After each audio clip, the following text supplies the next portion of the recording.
The crystalline dome of the Galactic Interspecies Alliance headquarters glittered under the triple suns of Proxima Centauri VII. Inside the Grand Assembly Chamber, representatives from 200 advanced civilizations sat in concentric rings around the central speaking platform. Today's session had devolved into yet another debate about humanity's worthiness to join their ranks. Supreme Chancellor Vorlax, a 12-foot-tall Centaurian with iridescent scales and 4 primary arms, raised his ceremonial staff for silence.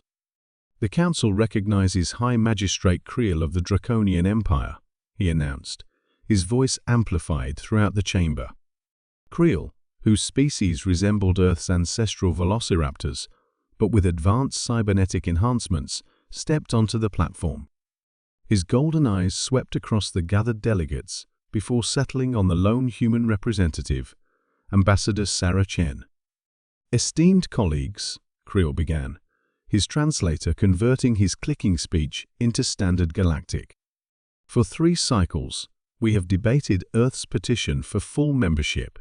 I submit that humans remain fundamentally unsuited for our alliance for one simple reason: they are biological cowards." A murmur rippled through the assembly. "Their physiological responses prove it," Creel continued. "Their adrenal system triggers flight before fight. Their military history shows repeated retreats and surrenders. Even their entertainment glorifies running from danger.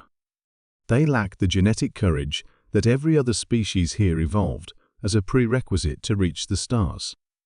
Ambassador Chen remained stoic, though her knuckles whitened around the edge of her console. "The Draconians propose a simple test," Creel concluded. "Let Earth send their finest warrior to complete our gauntlet of valor. If they succeed, we will withdraw our objection to Earth's membership. If they fail as biology dictates, Earth will withdraw its petition for 50 solar cycles." Chancellor Vorlax turned to Ambassador Chen. "Does Earth accept these terms?" Chen stood, straightening her diplomatic uniform. "Earth accepts. We request 48 standard hours to select our representative." "Granted," the Chancellor replied. "This council is adjourned until the human trial begins." 2 days later, the Alliance's combat arena was filled to capacity. The Gauntlet of Valor, a series of combat and survival challenges designed to test courage under extreme duress, had not been used for membership decisions in over 300 years. In the preparation chamber, Ambassador Chen stood beside Earth's chosen warrior, Commander Jackson Wade, a veteran Navy SEAL with 20 years of special operations experience. At 43, his weathered face showed scars from numerous conflicts, but his eyes remained sharp and focused. "Remember, Commander," Chen said quietly, "this isn't just about completing the challenges. It's about changing their perception." Wade nodded, adjusting the simple black combat suit he'd been issued. Unlike the advanced armor worn by other species, human equipment had been deemed primitive and restricted from the trial. "Ambassador," he replied, with a slight smile, "I've been changing people's perceptions my whole career." A chime sounded, signaling it was time. As Wade stepped toward the arena entrance, Chen added, "The Draconians specifically designed the final challenge to trigger fear responses. They believe your biology will force you to flee." Wade's smile widened slightly. They should have studied our history more carefully. From his privileged observation box, Creel watched with satisfaction as the human entered the arena floor. The creature looked so fragile compared to the warriors of other worlds. No redundant organs, no armored hide, no significant strength advantages. "Begin Phase 1, announced the Chancellor. The floor of the arena shifted, revealing a series of platforms over a pool of Nocturnian acid capable of dissolving organic matter in seconds. The human would need to navigate across moving platforms while avoiding projectiles fired from hidden launchers.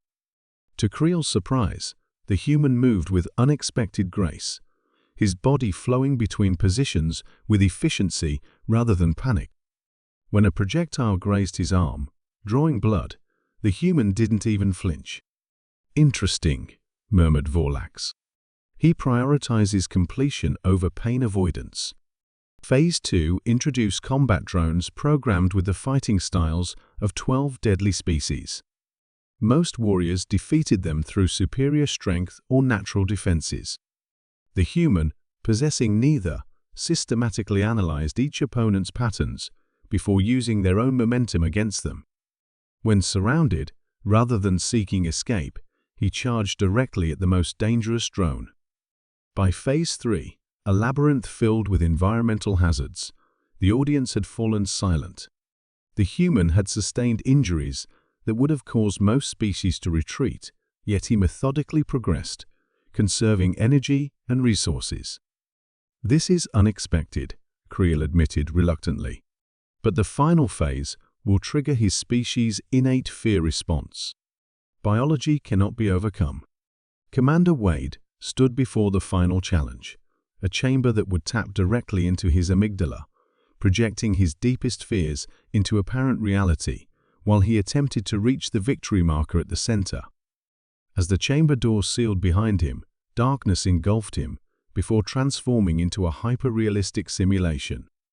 He found himself back in the Hindu Kush Mountains of Afghanistan, surrounded by fallen teammates, ammunition depleted, enemy forces closing in. The scenario shifted rapidly underwater, with failing equipment, trapped in burning buildings, watching civilians he couldn't save.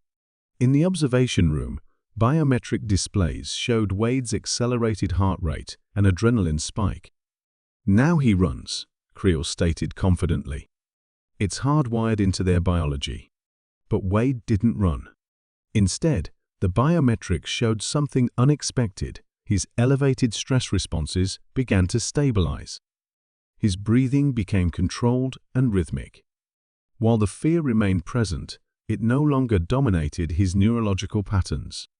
On the monitors, they watched as Wade moved deliberately forward through each manifested fear, acknowledging them but not controlled by them. "Impossible," whispered Creel. "The fear response should be overwhelming him." Ambassador Chen, who had joined the observation room, spoke quietly. "You misunderstand our evolution, Magistrate. Humans aren't fearless. We've simply learned to function despite our fear. We call it courage." Wade reached the center marker, completing the final challenge faster than any participant in the Gauntlet's history. In the aftermath, the council chambers buzzed with conversation as Chancellor Vorlax called for order. "The human representative has completed the Gauntlet of Valor with unprecedented results," he announced. "As agreed, the draconian objection is withdrawn." Creel approached Wade, who stood with Ambassador Chen. The draconian cybernetic eyes studied the human intently.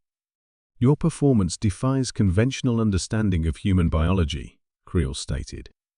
"Explain how you overcame your species' fear response." Wade considered the question before answering. "We don't overcome fear, Magistrate. We incorporate it. Every human who's ever done something extraordinary was afraid. The difference is what we do next." "Your species interests me," Creel admitted. "Perhaps there is something we could learn from each other after all." Chancellor Vorlax approached with a formal declaration scroll.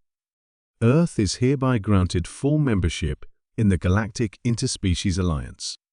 And," he added, looking at Wade, "I believe we must reconsider our understanding of courage itself." As the chamber erupted in applause, Ambassador Chen leaned toward Wade. "One Navy SEAA just changed the course of human history." Wade shrugged. "We have a saying in the teams, the only easy day was yesterday." His eyes moved to the stars visible through the dome above. "I have a feeling things are about to get much more interesting."